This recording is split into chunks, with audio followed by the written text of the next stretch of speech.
Did you know that most people that win the lottery go broke within a year? Isn't that crazy to think about? The reason for this is because when they get all that money, they don't know what to do with it.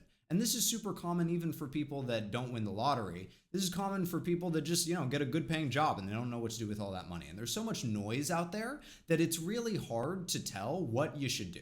And so in this video, we're going to break it down very simply into three parts. We're going to break it down into investments, savings, and credit cards. And by the end of this, you should have a pretty nice idea of how to move forward with your money.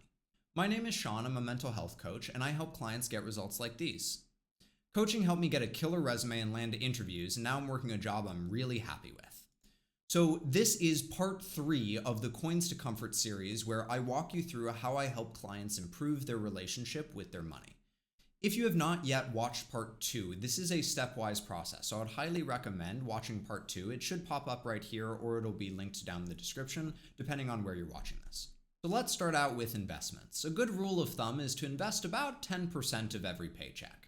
And we're going to talk about a couple of investment vehicles that are sort of the best and the reasons why. So the first investment vehicle that is really good is a 401k. And the funny thing about a 401k is that it is actually not a great investment vehicle overall. The reason that it is at the top of the list is because oftentimes employers will offer a match for a 401k, which basically means that if you contribute a certain percentage of your paycheck, they will match that. So if you contribute, let's say you have a 5% match, if you contribute 5% of your paycheck, they will match that 5%. They will put an equal amount into that investment account. And when you do that, it creates shattering amounts of money. Money accumulates so incredibly quickly. I talk to so many clients that they have had a 401k at their job and it has a match and they've never put a penny into it. And it is leaving so much money on the table. So if you have a 401k at your work, I would highly recommend looking into what the match is and contributing at least that amount per month or per paycheck. And you can set it up so that it is automatically taken out of your paycheck. So before you even get your paycheck, it's already drawn out, just like with taxes and things like that. The other investment vehicle that I think is fantastic is called a Roth IRA. And the reason for this, I have to go into a little bit of technical terms, so bear with me as I break this down. So there are two kinds of accounts. There's a qualified account and a non-qualified account. And a qualified account means that it is paid with before tax money. So remember with the 401k, I said that it is taken out of your paycheck before it even hits your bank account.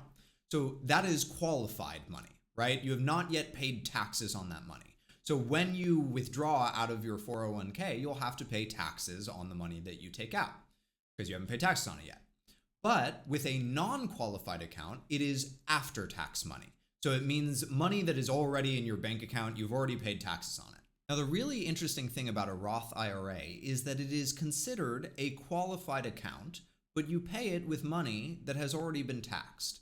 And it gets even more interesting because let's talk about a non-qualified account for a second. So with a non-qualified account, when you invest money in, you've already paid tax on that money. So when you take that money back out, you don't have to pay taxes on it, except for any gains that you have had from that. So let's say that you have invested $100 and because the money was in that non-qualified account, it grew to make $200. Well, you would have to pay taxes on that extra $100 that you made from the money being in that account because that money hasn't been taxed yet, right? But with a Roth IRA, you don't have to pay tax on any of the money. All of the money that you take out, even the extra money that you've earned, there's no taxes that you have to pay on it. And that is what makes it such a powerful investment vehicle. So I think that if you're just starting out, two great places to start are with a 401k and match whatever your work match is, and then look into getting a Roth IRA. Now let's talk about savings. The reason to have savings is not because of the interest. You're not going to get rich off of your savings account interest. But the nice thing about savings is that when stuff happens, and stuff always happens, you don't have to rely on credit cards or debt to get yourself out of the bind. You have a nice little cushion that can support you. Now, the problem that a lot of my clients run into when it comes to savings accounts is that they kind of suck, like you work hard for your money and you don't want to put it into some account that you never get to touch and it's only for emergencies. It's such a bummer. So there are a couple of ways that I address this with my clients. The first is this idea of out of sight, out of mind.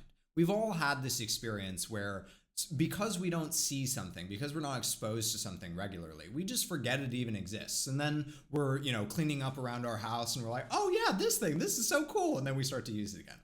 So with savings accounts, you can actually use that to your advantage, where instead of having your savings account with the same bank that you have your checkings account, you set it up with an entirely different bank. And what this does is that it puts it out of sight, out of mind. When you check your checkings account to see how much money you have, you no longer see your savings account every time.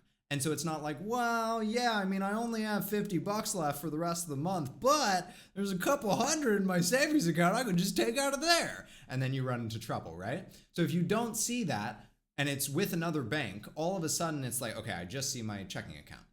And even if you do remember that you have that other account, you have extra money in that account, you have to wait the multiple days for it to transfer over into your checking account to do anything with it. And so it can put a stall to give you room to think about, is this actually a decision that I want to make? The second thing that you can do to make savings less of a bummer is that you can make multiple savings accounts and you can give them each a purpose. So it doesn't just have to be an emergency fund. You can have different goals that you set for your savings account. So you can have a travel savings, you can have a house savings, you can have a car savings, things that you are genuinely excited to save for. So that once I reach this number, I get to do this thing, and it makes it an exciting process rather than a bummer. And the last thing that I'll say with the savings account is, since you're going to open it up with a separate bank anyway, you might as well open it up with an online bank. A couple of examples are like PayPal or Discover. They both have online savings accounts. And the reason to open it up with an online savings account is because, one, it is harder to access. You can't just go to an ATM and pull the money out, which is what we're trying to avoid. But two, they also tend to have much higher interest rates. So with a traditional bank, you may get an interest rate of 1% or lower. With some of these online savings accounts, you can get 4 or 5% savings. And just like with your investment accounts, you want to set it up so that it automatically transfers whatever amount a few days after you get your paycheck. So that way you don't have to think about putting money into your savings. Instead, you actually have to do the opposite. You have to go through all of the work and effort to stop money from transferring into your savings account. And by doing that, it makes it much more likely that you will actually save. We have arrived at credit cards. Dun, dun, dun. Credit cards could be a whole video all by themselves, but I'll try to keep it short and sweet. So the first thing is, don't get a credit card if you can't trust yourself to not use it when you don't have money. It is not worth any of the benefits for the debt that will eat you alive if you go down that path. The second thing about a credit card is that once you get a credit card, your bank account balance is no longer a reliable number of how much money you actually have. So the only thing that matters, in part one, we talked about that budget that you laid out, right? The only thing that matters is that budget. Because if you try to look at your checking account and it says whatever, you have $2,000 in your checking account, but you have $1,900 on your credit card, then you don't actually have $2,000, you have $100. And that's not even including bills and everything like that. So you probably have negative money. You've probably already overspent. So you can no longer rely on your bank account as a reliable number. Just like with everything that we've talked about so far, savings and investments, we want to set it up so that it automatically gets paid off every month so that you don't even have to think about it and it stays on top of it.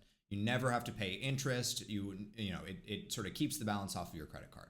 Now, one interesting thing about credit cards is that the way that they're usually set up to pay the monthly statement balance, not the balance total.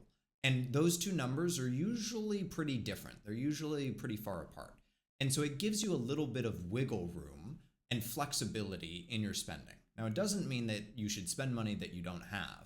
But what it does mean is that if you are bottlenecked in some way, so it's like, well, I normally wouldn't have enough in my checking account to be able to buy this right now, but I know that over the course of a month, I'm going to be making X amount. So it's actually fine for me to spend this right now. And it just, the way that the spending versus the paycheck matched up didn't match up perfectly. It gives you that flexibility, which is nice. The next cool thing about credit cards is the sign-up bonuses. So a lot of credit cards will have some sort of deal where it's like, if you spend $6,000 within the first 3 months, we'll give you $750, and it's cool. But don't go crazy with them. Do not, there are all of these gurus on the internet that will talk about signing up for like 20 different credit cards to like game all of these bonuses. And what ends up happening is that people get in 10s, 20s, 30s, thousand, just lots and lots and lots of debt because they can't track all of these credit cards because it makes their expenses so heckin' complicated. So don't fall into that trap. I would say keep it down to 3 credit cards, 5 at the absolute most. And if you're just starting out, just get one. Just get one credit card and see how it feels. Feel it out. And if you get the signing bonus, great. Also, don't spend extra money to get the signing bonus. That's how they get you, right? You only want to sign up for a bonus that you know you will naturally reach anyway, and then you just get some extra money on top of that. And finally, if you are already in debt, there are 2 main ways that help my clients a lot to pay off their debt. And I don't think that either one is better than the other. It just depends on what feels better for you. So the first way is called the Avalanche method. And essentially, the idea of the Avalanche method is that you look at all of your credit cards and you look at which one has the highest interest rate. And you start paying that one down as aggressively as possible while you pay the minimums on all of your other credit cards. And the idea of this is that mathematically, you are saving the most money by doing this because you are paying off the highest interest first, right? And then once you have paid off that highest interest card, you move to the next highest interest card and you start paying all of what you were paying on this one plus its minimum. And so it gets bigger and bigger and bigger as you pay off all of the different credit cards. Now, the other method is called the Snowball method. And the way that the Snowball method works is that you start with the lowest balance card and you pay off that card first and you pay minimums on all of the other ones. And the idea of the Snowball method is that once you pay off that first credit card, which is going to be the easiest one to pay off because it has the lowest balance, then you feel like you get that win. You're like, I did it, I paid off a credit card. And so then you feel motivated to continue paying off more credit cards. And again, just like with the other one, you take whatever you were paying on that credit card and you move it over to the next lowest credit card along with the minimum that you were already paying on that credit card, and you move forward and it snowballs in that way. So one is the sort of logical, technically, mathematically correct answer to paying off credit cards, and one is the more sort of psychological, getting the win. So whichever one feels better to you. Like I said, I don't think that there's a better option. I just think it depends on, the kind of person that you are. One of the things that I've really come to appreciate through working with people is that most people kind of know what it is that they need to do. And a big part of what I provide is actually just the implementation, helping them to actually do the thing. And so if you feel like you need some help with credit cards, savings, investments, all that sort of stuff, there's a link down in the description where you can sign up for a completely free, no pressure session with me, where I'll just help in any way that I can. And you may be saying, all right, well, I am doing all these good things. I have a job that's paying well and I'm doing good things with my money, but I don't want to just work until I'm like 65. And then the only time that I'm financially free in my life is when I'm an old man and my back hurts and I can't walk. And so if that's the case, then the next video is going to be all about building your own business, which is the main way that I think people find sort of financial freedom in their lives. And really, the reason that I make these videos is to try to serve you. And so I want to make the best resources that I can for you, the person watching this. And one way that you can help me to do that is just by letting me know what is helpful for you and what isn't.